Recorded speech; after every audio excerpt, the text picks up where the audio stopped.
Hello, everyone. Welcome back to our channel.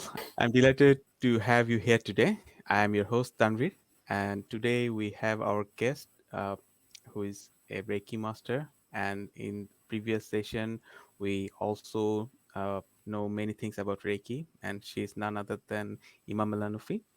Hi, Mel. Hello. How are you doing?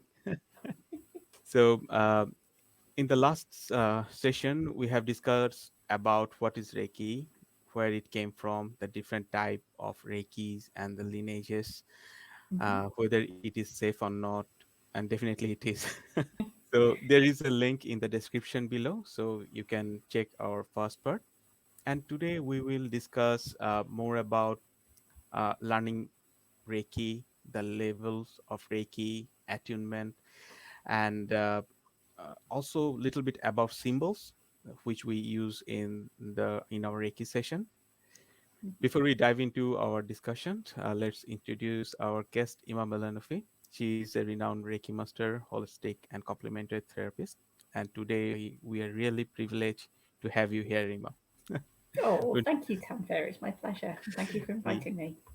yeah. Would you please kick off today's session? Uh, More of a thing you can focus now that how someone can learn Reiki. Hmm. Good question, Tanvir. So, there's more than one way to learn Reiki. In fact, within the Western tradition, there's also more than one way to learn Reiki. Mhm. And I think that's probably what I'm going to focus on, really. Right. Within the Western tradition of Reiki, a person would normally find a Reiki master who would quite often be local to them, or they would travel to them as well under certain circumstances. But when you've done your research and found the right Reiki master teacher for you and found out that they're giving the course that's right for you, then you would sign up for a Reiki level one course with them and study with them. That's how you would begin your journey. Some people do offer Reiki 1 and 2 combined in one course, and that actually goes back to much earlier periods in Reiki's history as well. That's not such a modern thing, but it is a huge step up. So it's not quite so that it's not quite so popular with all teachers.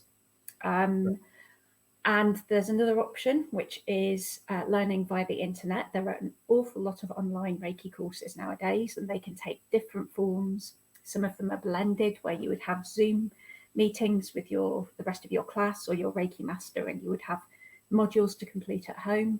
And maybe you'd have a face-to-face meeting every now and again, or maybe you wouldn't. Maybe you would just do the whole learning online with online recordable modules. But yes, they're the two options. Yeah, I have a question. So, is Mm. it uh, same as efficient as being with a master in physical? If we go for the online uh, learning process? I think for some people, they find it more convenient because they want to be able to study in their own time. Maybe they've got family commitments or work commitments that prevent them for going for a course all in one go. Because generally, the Reiki 1 course or Reiki 2 course would be a 2-day course. So it would usually be over 2 full days, quite often in one weekend or kind of one at one point and the other at another point. Um, in terms of what you would benefit from learning face to face, really, is that the teacher could check your understanding and explain things in a different way to you if you don't quite get the meaning, or if the way that they've described it to you or explained it to you isn't quite Right. right for you, because it's energy work. It's not like maths or something like that. And even with maths, you need different ways of explaining for different people.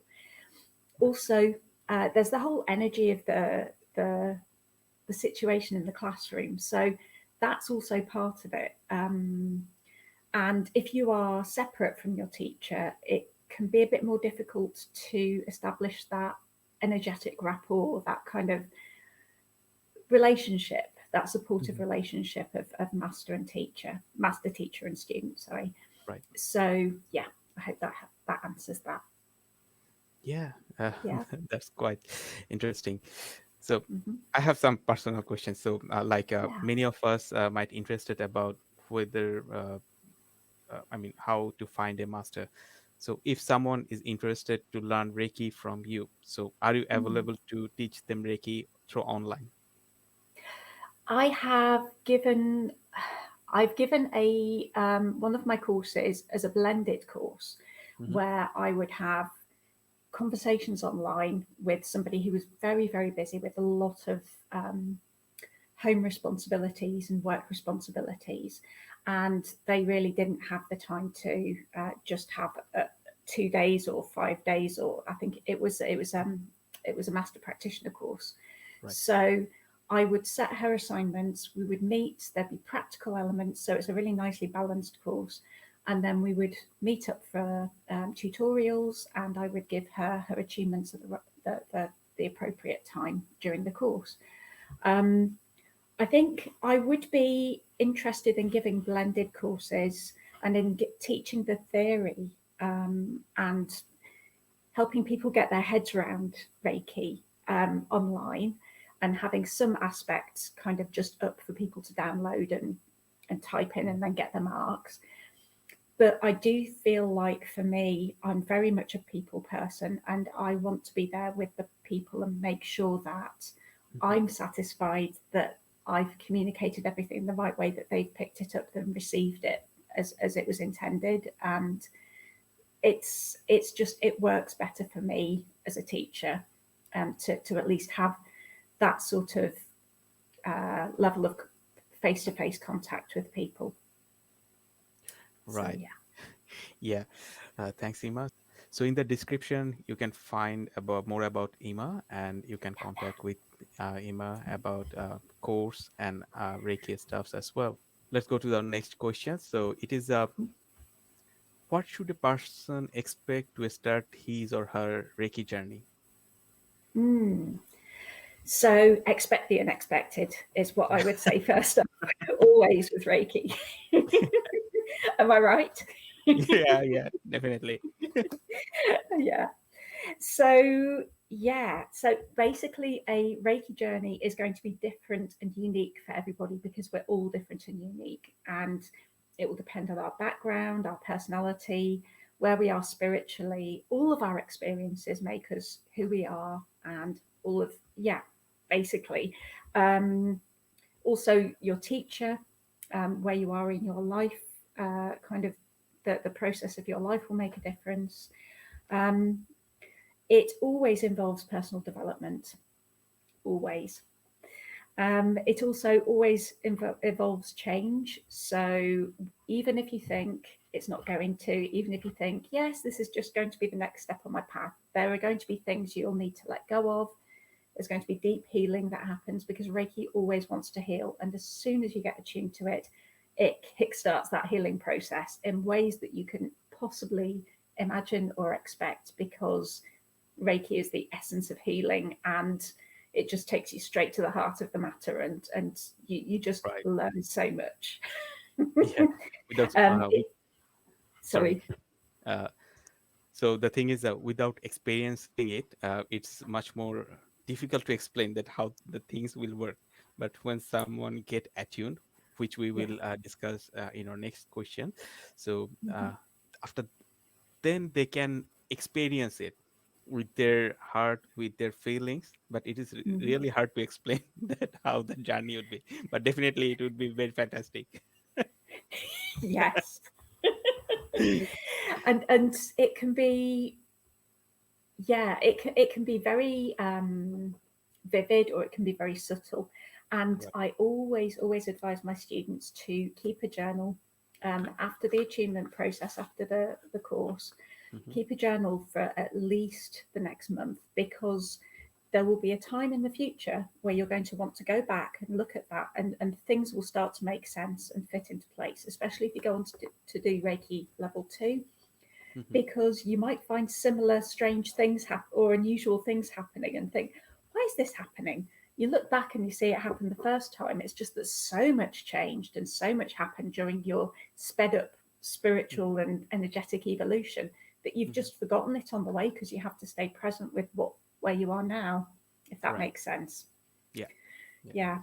So yeah, you'll also potentially find a lot of your ideas around life, the universe, beliefs might get challenged by experiences that you'll have and things like that. So just be prepared to be led by Reiki is my, I guess, my take home message there.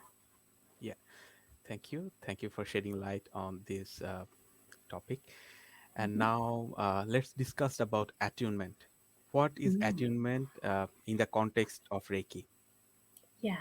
So attunement um, is a way for a Reiki master teacher to be able to activate using Reiki to activate certain energy centers in the person and to open them up to be able to make a connection with Reiki and to receive Reiki themselves. The Reiki master teacher will create a special energetic space and conditions, and it's a process which is not shared. Um, it's something that's very special and very spiritual, and it opens the person to their own connection with Reiki. Everybody has a connection with Reiki already, but it's like now, yes, there's a really great analogy I've heard, which comes from Hawaii Takata, Mhm. and she would say it's as though you're a radio, okay, and you're not tuned into the channel. The music's there, it's coming along through the airwaves, and I'm the radio technician, and I come and I tune you in so that you can Mm, receive and play the music. So right. it was always there in you and flowing through you, but then you can play it so that you can hear it and everybody else can hear it too. And that's what it's like. So it's a bit like a mobile phone as well in that way, I suppose. Yeah, you described it very beautifully. I mean, Thank you. it's just a tuning type of things, so which will make Yeah. us more focused and more tuned with the energy to Mm. use for the betterment of ourselves and for the others. Yeah, Yes. yeah. Yeah. Thank you very much. So, along with that question, uh, if someone uh, studied Reiki by himself or herself, and all those symbols and how the Reiki works, and if that person is not attuned, so Hmm. is the Reiki is going to work in the same way? No. So if somebody learned about Reiki, the theory of it, but didn't have an attunement, Hmm. um, you can still use the techniques and the understanding of Reiki, but with other energies, as we discussed in the last Right. episode, I believe. Yeah. So you can connect with the chi that's around us in the air because we are surrounded by energy, we are energy. Right. Some people are natural healers and feel a connection to energy anyway, but it will be a different quality of energy and it will probably not be as strong.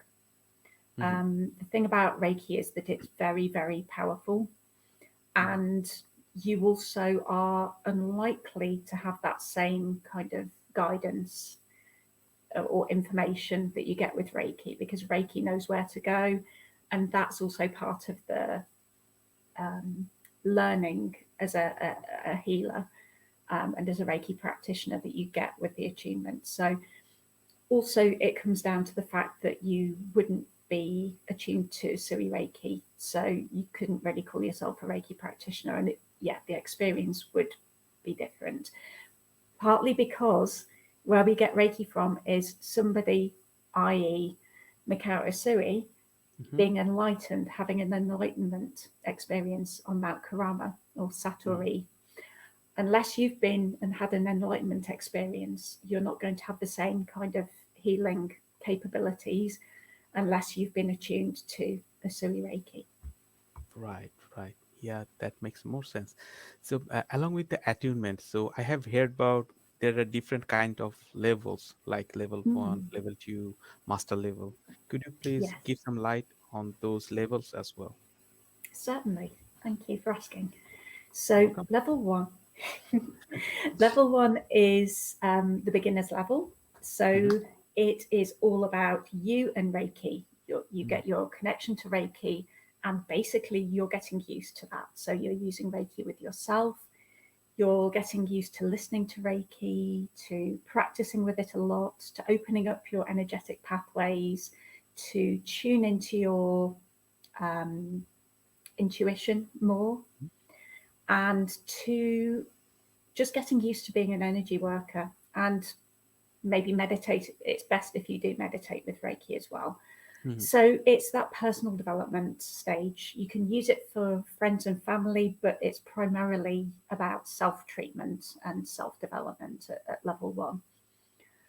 Level two is the practitioner stage. And as I say, some teachers do teach level one and level two all in one go. This is not something that I would do.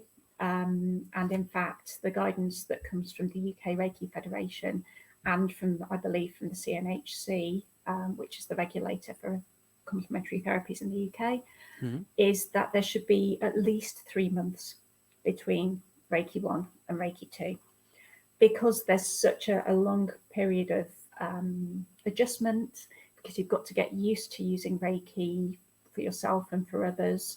Um, Also, in terms of the shock to the system, because it can be that big step up. Mm-hmm. It's not there, or it's not there, and then it really is. You've got to just let yourself adjust to that. And some people just Reiki level one is perfect for some people because it's really powerful. Not everybody needs to or wants to go You're to right. level Yeah. two. And in Japan, in Japanese Reiki, it would be very much a case that people would be quite often at just level one for their whole the rest of their lives. So yeah, and at level two, you receive. So yeah, that's the practitioner level, the level at which you can be a professional Reiki practitioner, and that includes the training for that includes learning about three symbols: the power symbol, or the earth energy symbol, Mm-hmm. the harmony symbol, or the heaven energy symbol, and the connection symbol, which is also sometimes called the distance symbol. Right. And each of those bring different qualities and different vibrational frequencies. They feel different when you're using them. And you not only learn what they are and how to use them, but you receive the capability and the connection to them during your attunement. So you can then use those symbols as part of your ongoing journey, as well as with your clients. And you'd also learn about ethics and practicalities and legal requirements and all those kinds of things that would set you up to be able to set up your own practice and start treating people for money. Um, then there's level three, and not everybody, very few people in Japan would go for level three.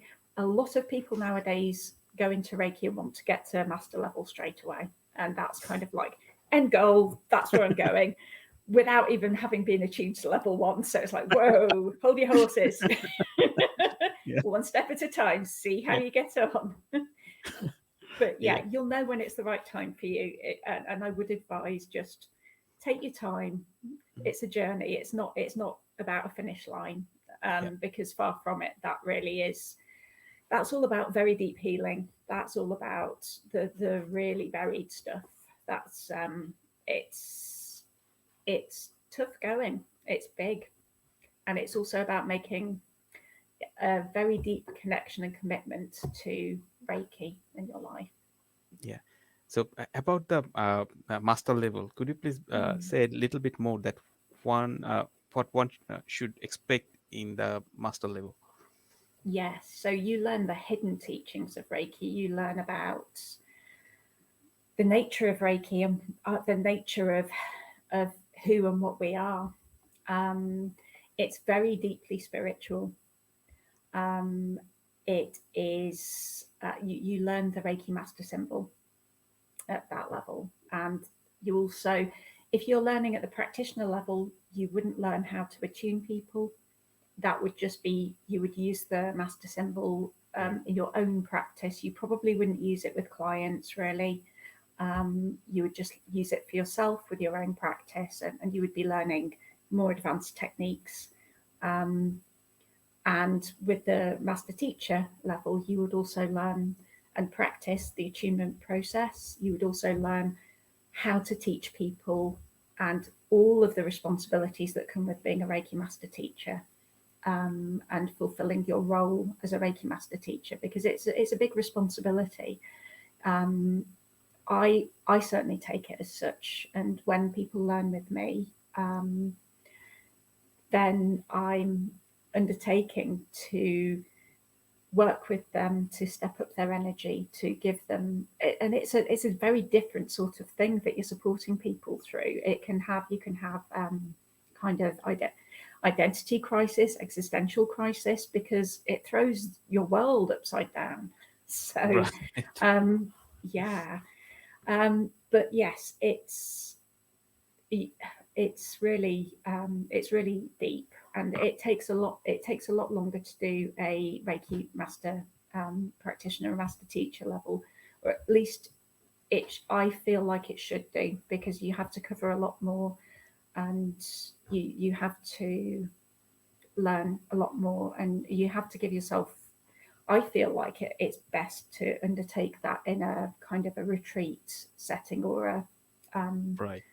a special separate space where you can adjust and you can go through that journey, because it is a journey. Hmm. That's like a journey in itself. Although some people do that as more of a kind of an apprenticeship. Hmm. So they will study with their teacher, they will assist their teacher, their Reiki master teacher, in delivering Reiki courses, and they will assist in giving the attunements, maybe, or observing the attunements. Um, so yeah, it does vary from teacher to teacher, but I learned it in a kind of a retreat setting, and that really was beautiful and worked really well for me. Okay. So yeah, I hope that has answered your question. Do you have Yeah. any other Yeah. questions? Like we are talking about symbols, so Mm, probably our audience will be more interested what those symbols are, and how those are related to Reiki, and how mm. we can use those symbols. Oh, okay. Well, I'm not going to go into too much of what I would cover in a Reiki 2 or 3 course, but Yeah.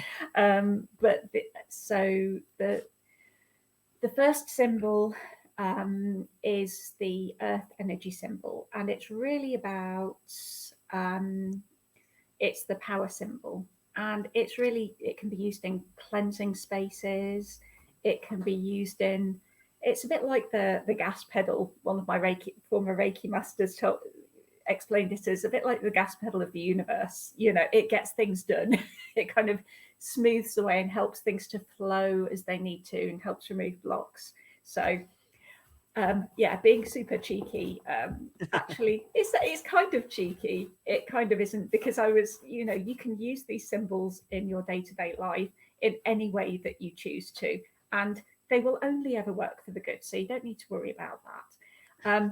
But one thing that I've done, and it's really effective, is when I'm going down the motorway in my car and there are traffic jams, or I can see snarls, I will just use the symbol, the power symbol, and I will kind of visually flick it down the motorway ahead of me a few times. And then, lo and behold, cars start to move into lanes, and it starts to open out, and it all starts to go nicely and smoothly. And it just, even in rush hour traffic. So that's really awesome for that, amongst many other things.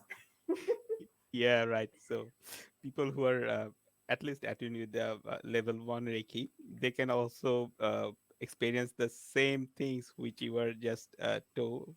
So it's not about healing ourselves or healing others, but we can also use it to make the situation better. Yes, Yeah. indeed. And there are different ways that you can do that. At level 1, you wouldn't have the symbols, but Hmm. you could write down your intention, what you would like to happen, Mm-hmm. and you could fold up the piece of paper and you could just hold it in your hands and give Reiki to it. You could use visualization. You could visualize in your mind an object or a person that's to do with the situation, or something that makes you connect with those same feelings that you have around the situation and what you would like for it.